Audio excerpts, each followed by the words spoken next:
que dice que Venezuela ya es marginalmente petrolera. Esa es una declaración explosiva de David Morán, ingeniero industrial y profesor universitario. Muy buenos días. Buenos días, Hernán. Buenos días, Fausto. Saludos. ¿Qué está pasando en PDVSA? Realmente se acabó PDVSA. Hay que enterrar PDVSA. Bueno, PDVSA todavía tiene un valor residual. Me imagino que como el petróleo puede durar unos 30 años, dentro de 20 años tenemos que empezar a vender calderas, tubos, bombas que se puedan usar en otras industrias, porque aquí va a ser muy difícil que se continúe siendo un país exportador de petróleo. Lo que 17 años. Pero oye, pero lo que tú dices es explosivo. Va a ser muy difícil que Venezuela continúe siendo un país petrolero. Entonces, la perspectiva es hambre en Venezuela. No, no es hambre. Venezuela todavía puede ser un país, un gran consumidor de energía, Fausto. Venezuela exporta energía porque no tiene capacidad interna para consumirla. Además es un país industrialmente devastado. Las industrias han ido cerrando.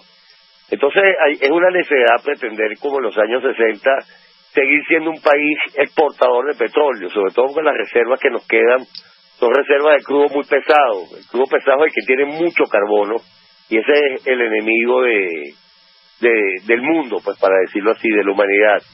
La humanidad prefiere los crudos que tienen mayor cantidad de hidrógeno que de carbono. Entonces, lo que nos queda en reserva va a ser un crudo muy difícil de comercializar, a menos que sea en un gran descuento, y por lo tanto, para seguir siendo un país exportador de petróleo necesita unas inversiones enormes para mantenernos competitivos, y esa la perdimos. Vendimos las refinerías que estaban adecuadas para procesar esos crudos se van a quedar ahí, Fausto, no tienen mercado. Pero eso no quiere decir que sea la debacle para Venezuela. Venezuela como país energético tiene mucho futuro. Claro, pero ahí está una inversión china y hoy se ha informado sobre un acuerdo con los rusos para la explotación de lo que tiene que ver con los crudos pesados. Bueno, Hernán, con los rusos se anuncian cada 3 meses, 4 meses se anuncian acuerdos. Aparece, tú sabes, invariablemente Rosneft, después el otro, cada cierto tiempo hacen eso. Lo cierto es que cuando se cerró el ciclo de inversión de la apertura petrolera, que se cerró el último gran mejorador que se construyó aquí fue en el 2003 con Ameriben, de resto no ha habido una inversión petrolera importante, ni siquiera los revamping de las refinerías se han hecho. Ahí tienes todavía la adecuación de la refinería de Puerto La Cruz, que marcha a un ritmo muy lento y tiene 4 años de atraso ya de ejecución de ese proyecto. Yo lo que estoy llamando la atención con ese artículo es que hablemos seriamente sobre el futuro energético de Venezuela. Les voy a dar un dato. Hoy Venezuela tiene un límite de 15.000 megavatios de oferta eléctrica. O sea, el déficit eléctrico que tiene Venezuela es descomunal. Y pensar, por el otro lado, que el mayor consumidor de energía eléctrica en Venezuela es precisamente la industria petrolera. Pensar que va a haber una expansión sin tener electricidad, todavía pensamos que tenemos unas condiciones de expansión de la industria que había en el año 98 o en el año 2000. Son 17 años de destrucción y en 17 años ha habido cambios tecnológicos importantes. El más significativo es el de la fractura de las lutitas. Es decir, que tienes un petróleo y un gas livianísimo con una lógica diferente que ya sacó del juego Arabia Saudita como el productor swinger, el que podía cortar y aumentar la producción y con ellos iban los precios asociados. Ya eso no, ahorita el precio es el costo marginal del productor de la lutita. Es decir, ya tiene un competidor feroz que ya no está bajo la esfera de OPEP. Y esas son cosas que están ocurriendo, la sustitución que hay masiva en el uso de los combustibles fósiles para el transporte. Entonces son señales ya muy serias que nos ponen a pensar a nosotros, bueno, es verdad que podemos seguir siendo, yo particularmente digo que no y pienso que la faja simplemente va a quedar ahí como un productor muy marginal de petróleo, posiblemente con la única utilización que tenga y debe tener en el mercado interno. Ahora, usted, David Morán, estamos hablando con David Morán, porque usted señala que hasta ahora se han ejecutado 6 planes revolucionarios, pero no se ha aumentado la producción de PDVSA. No, más bien todo lo contrario, la producción, mira, Aquí había un plan en el año 99, dentro de la expansión de la industria, que se lo hizo con esfuerzo propio, de llevar la producción a 5 millones de barriles. Y eso le pareció un exabrupto al gobierno entrante. Una herejía que Venezuela pudiera producir tanto petróleo.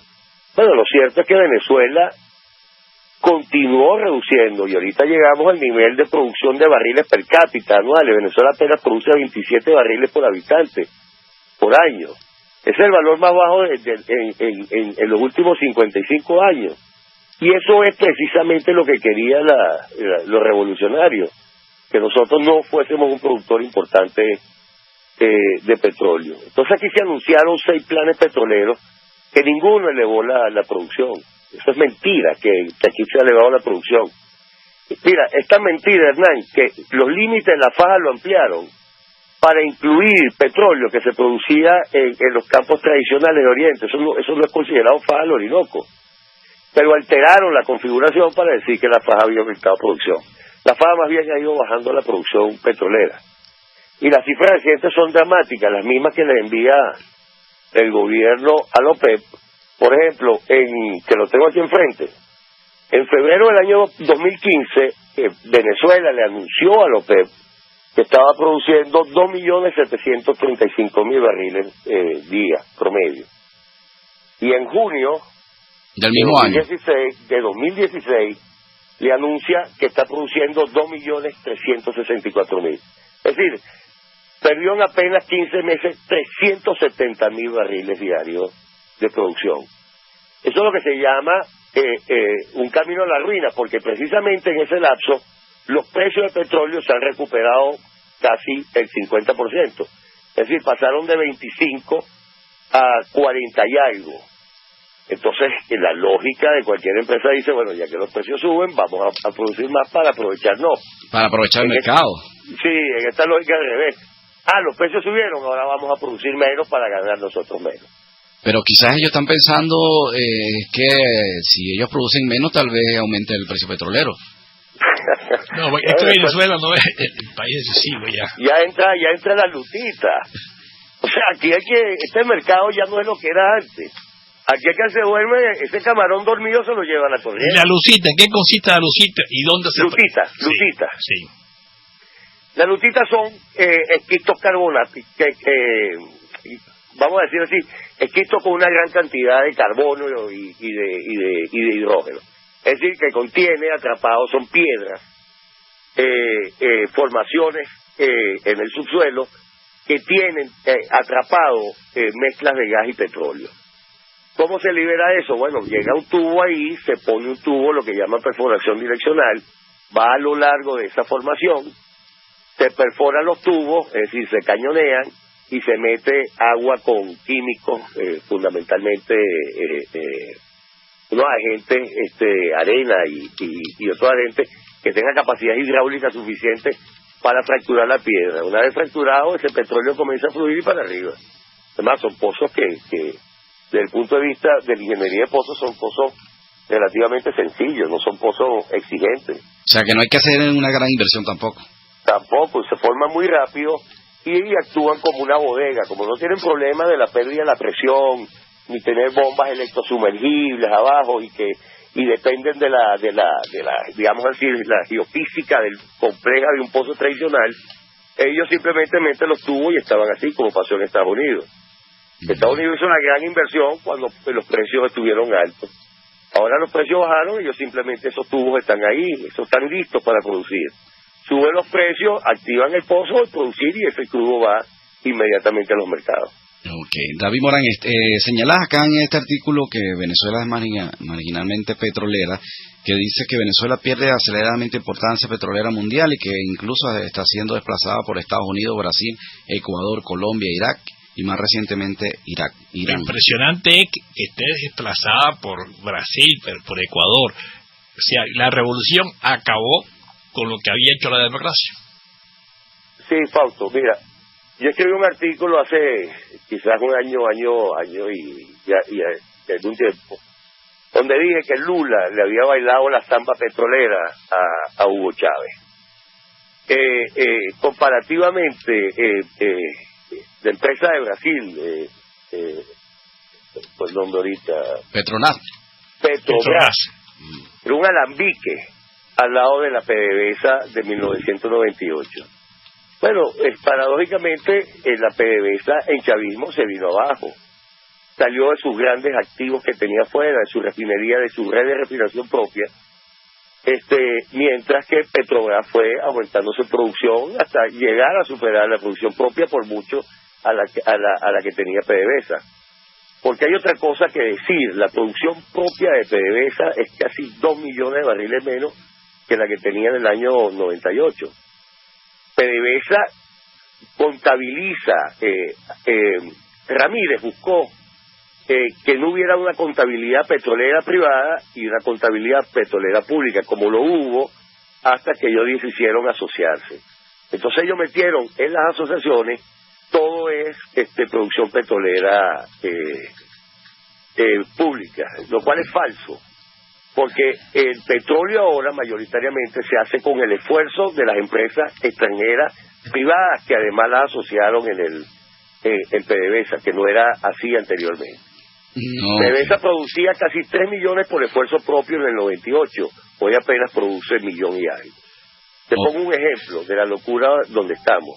El lago de Maracaibo producía más de el lago, lo que llaman producción lacustre, unos 320.000 barriles por día.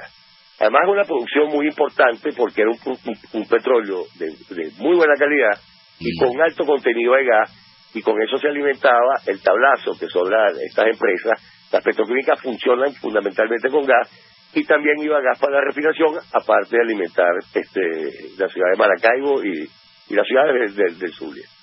Bueno, esa producción hoy debe estar en 30, no supera los 40.000 barriles diarios.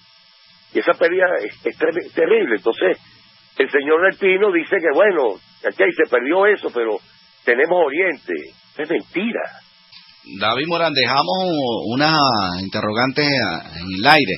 ¿Qué es lo que está pasando en el caso del lago y la petroquímica Tablazo? Bueno, que no tienen suficiente gas, Hernán. Aquí se puso un tubo entre Colombia y Venezuela, el Ricaute, que se alimenta de un campo que tiene Chevron en la parte norte de Colombia, y supuestamente se iba a alimentar de los excedentísimos de gas que íbamos a tener nosotros ahora aquí en Venezuela, que recientemente, bueno, por fin comenzó a producir el campo Perla al noroeste de la península de Paraguaná. Bueno, durante años nosotros hemos estado importando gas de Colombia porque la producción del lago tuvo tal caída que fuimos incapaces de nosotros alimentar por ese tubo a Colombia, que era el diseño original. Nosotros íbamos a importar por un par de años de gas. Es decir, aquí Pero incluso se hizo una inversión en la instalación de esa oleoducto, ¿no? Sí, de ese gasoducto, claro que sí. Una instalación. Se debe estar perdiendo entonces esa inversión. No, ha servido para que Maracaibo no tenga todavía más cortes de electricidad. Claro. Más bien los colombianos nos han salvado, paradójicamente, de sufrir de mayores males por la falta de producción de gas que ha tenido el lago. Claro, además porque los colombianos han tenido más visión de negocio que de la parte venezolana. Bueno, en algunas cosas sí, en otras no.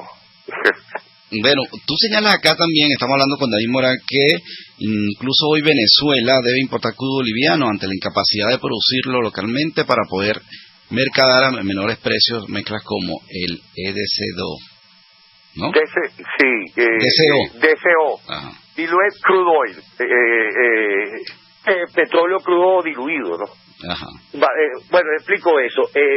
Hay mezclas que por su gravedad, digamos, se mueven poco, parecen, vamos a hacer una analogía con una mermelada, pues, parecen mermelada. Para que esa mermelada tenga algún sentido y tenga manejo práctico y además tenga rendimientos apropiados en una refinería, se le agrega petróleo liviano. Eso le maneja su viscosidad y le maneja también el rendimiento que pueda tener refinería. Eso se hacía localmente. Venezuela no importaba crudo, no tenía ninguna necesidad de importar crudo, porque si bien tenía una producción mayoritariamente de pesados, tenía una producción suficiente de liviano y de crudo mediano. Y con eso tú podías, digamos, hacer segregaciones, se llama eso, comerciales, sin necesidad de importar. Bueno, ante la pérdida de la capacidad de producción de los crudos livianos y medianos, Venezuela se ve obligada a estar importando crudo. Es más, la paradoja de esto, Fausto y Hernán, es que ahora está importando mayoritariamente el crudo West Texas Intermediate. O sea, el propio imperio es el que le exporta el crudo. El imperio que nos quiere quitar nuestro petróleo, nos vende su petróleo para que después nosotros, y Citgo y algunas de otras refinadoras que están allá, puedan comprarnos el crudo o el valor, digamos, agregado del crudo nacional que va en una dilución. O sea, que la revolución es pura mentira, es de la boca para afuera. El petróleo, bueno, el petróleo ha sido una realidad nefasta. O sea, el daño que se le ha hecho, o sea, el punto que yo llamo la atención es, ¿vale la pena seguir invirtiendo en petróleo? ¿Para qué? O sea, es un cuento. El esfuerzo de inversión tiene que ser tan grande para que Venezuela pueda tener competitividad, para que PDVSA pueda dar dinero, que yo no sé si vale la pena hacerlo eso, sino más bien por el contrario, invitar a las empresas a que establezcan sus empresas acá, sus fábricas acá, y ser Venezuela el país mayor consumidor de energía per cápita en el planeta. Es decir, de ser un exportador de energía a ser uno que la utilice internamente con todos los encadenamientos que eso puede hacer. O sea, es decir... es decir, que eso de que los americanos vienen a apoderarse de las grandes reservas que tenemos los venezolanos... Es al revés. Es una gran mentira. Vienen a sacarnos el... Es al revés, ahorita hay que invitarlos que nos ayuden. Mira, PDVSA está destruido y no tiene dinero. Pero tú crees que políticamente aquí alguien, ni siquiera en la oposición, va a decir eso. O sea, el discurso, por desgracia, venezolano es al revés. Porque son muy ignorantes, Fausto, porque cuando se enteren de que esa niñita bella en realidad es bien fea y tiene todos los defectos, entonces bueno, lo van a si tuvieran la molestia de enterarse y de entender la naturaleza del negocio petrolero. Mira, PDVSA como empresa es irrecuperable. PDVSA es una empresa que hace de todo y la mayoría de las cosas la hace ahora de regular para mal. Y una cantidad de empleados que no se justifica, eso ni el gobierno más dispendioso del mundo tendría una empresa pública como lo que hoy es PDVSA para producir 2.300.000 barriles con 100 y pico mil de empleados, cuando eso lo podía hacer con 25, 30.000 empleados. Tú señalabas precisamente eso, que la nómina aumentó de 25.000 trabajadores a más de 100.000, ¿no? Es así, de 120.000. Y está bien si hubiese aumentado de genios, que tú dices, bueno, hay por lo menos 80.000 genios que están empleados y que le están dando un valor agregado descomunal, pero eso no es la verdad, ahí no hay genios. Lo que hay es militancia corporativa. Militancia corporativa y comisarios. Eso es lo que hay ahí, lastimosamente. Y un pequeño grupo que sí trabaja, que es el que permite que las cosas sigan funcionando. El otro grupo es un país portátil que lo traen a las marchas, lo llevan acá, los ponen a marchar, los llevan para otro lado, los ponen a hacer operativos, que si vender, ahora le ha dado por que hay una PDVSA agrícola, hay una PDVSA industrial, hay una PDVSA tubo, una PDVSA que vendía alimentos y ya quebró, PDVSA, nadie sabe dónde están esas cosas y nadie rinde cuenta sobre eso. Bueno, ¿no será que el país es poco exigente? O sea, que ha sido posible hacer todo esto en estos años y la gente ha contemplado todo con una gran pasividad. Sí, es verdad. Porque también, Fausto, hay un discurso de lo que deberían hacer los contralores petroleros, que es la oposición, diciendo que PDVSA es recuperable con poco esfuerzo. Eso no es cierto. Para recuperar la industria petrolera, primero necesita gente que sepa recuperarla. Y tú tienes ahí a 120.000 camaradas que son operadores petroleros, que saben abrir y cerrar llaves, pero no conocen del negocio petrolero, que es una cosa muy diferente. Es una empresa que está herida en su corazón. La estructura jurídica de PDVSA, es decir, de todo el sector petrolero nacional, es una estructura jurídica que simplemente la condena a desaparecer. Y los resultados están a la vista. Oye, y tú denuncias además en este artículo que los centros de investigación fueron clausurados. Totalmente. Venezuela no tiene investigación petrolera ni energética, de ningún tipo. Y además de eso, enfrenta varios juicios internacionales por confiscación de activos de ex socios y contratistas, ¿no? Así es. Es decir, que el panorama que estás dibujando de PDVSA es totalmente de quiebra y salto. Además, hay un problema. ¿Tú crees que alguien vendría a invertir en Venezuela con esa experiencia? Si aquí se abre y dice, no, señores, pueden venir a Venezuela, no viene nadie, porque a los que han venido les ha ido muy mal. Bueno, Fausto, siempre hay mercenarios. O sea, esa es la verdad. Hasta en la guerra hay tipos que dicen, no, yo me meto ahí, pero lo que piden son ganancias extraordinarias. Claro, porque o sea, el riesgo es muy grande. Es así. Entonces, fíjate, nosotros teníamos a las empresas más grandes, con mayor capacidad financiera y tecnológica, operando en Venezuela, en Sana Paz. Pero las expulsamos. Y las expulsamos para meternos con socios de medio pelo, socios de Indonesia, socios de Vietnam. La faja la convertimos como en una especie de festín, para darle un pedacito a todo el mundo. Le dimos un pedacito a Ecuador, le dimos un pedacito. ¿Qué puede aportarnos a Ecuador? ¿Qué empresa tiene Ecuador para estarse metiendo operando en la faja? ¿Qué hacen los rusos metidos acá, que tienen un campo marginal en la faja y cada cierto tiempo lo sacan y lo ponen con bombos y platillos? Con bombos y platillos, y esa gente lo que sí ha hecho es vendernos armas de guerra. Eso se ha hecho un festiguello. Y además nos venden ahora crudo Urales, un crudo liviano. Pero ¿qué han aportado? Ahí no han aportado nada. Bueno, han conseguido un negocio. Hemos sido víctimas de la ignorancia de Chávez. Chávez sencillamente con su ignorancia destruyó la industria petrolera. En parte sí, Fausto, pero en parte también yo lo veo como entregar, tú sabes, sin pudor a una mujer, ¿no? Yo veo que el manejo del petróleo venezolano fue, mira esta muchachita bella que tengo, vengan todos ustedes a meterle mano. Pues digamos, esa es la visión patriótica de Doña Bárbara. La visión patriótica que han tenido los revolucionarios. Esa fue la visión patriótica que tienen. Lo cierto hoy es que, y esto hay que hablarlo y plantearlo con esta crudeza, y es muy triste estarlo diciendo. Pero no se dice, no se dice. Le queda poco tiempo. ¿Ah? No se dice, eso no se dice. Nos queda poco tiempo también para la entrevista, David Morán, para que vaya cerrando un poco la idea y tu mensaje a los venezolanos sobre la situación de la industria petrolera venezolana. Bueno, que el petróleo en el mundo está siendo sustituido, digamos, a una tasa cada vez más acelerada para su mayor uso, que es el uso del transporte, para quemarlo, para que sirva para mover cosas en el petróleo. Va a tener muchísimo uso en los usos que no son precisamente como para usarlo para el transporte. Venezuela, por la calidad de las reservas que tiene, le va a ser muy costa arriba competir en los mercados internacionales con esos productos. Ahora, si Venezuela inteligentemente define una gran política energética, y una gran política energética es, vamos a recuperar también el sector eléctrico, que también está en el piso. O sea, no puede ser que dependamos de un río, sino que no tenemos ni capacidad de termogenerar teniendo los combustibles. Mi reto es, a los planificadores ¿qué conviene más para el país?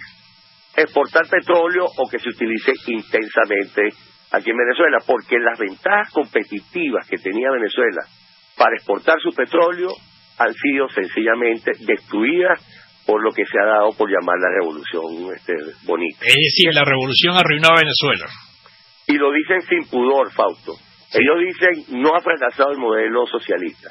Lo que fracasó fue el modelo rentista petrolero. O sea, mayor cinismo es difícil escucharlo. Oye, agradecemos a David Morán por su participación acá en Golpe a Golpe y, por supuesto, hay que seguir analizando qué hacer con la industria petrolera. Un panorama que describe que la gente no quiere reconocer, la gente quiere cerrar los ojos y suponer que eso se arregla fácilmente. Por eso es que debemos abrir decir la verdad, al debate precisamente para decir la verdad, saber qué hacer con PDVSA. Bueno, es que es muy difícil. Si eliminarla, venderla o convertirla en otro negocio. Abrir el petróleo a la inversión extranjera es lo único que le queda a Venezuela, por desgracia.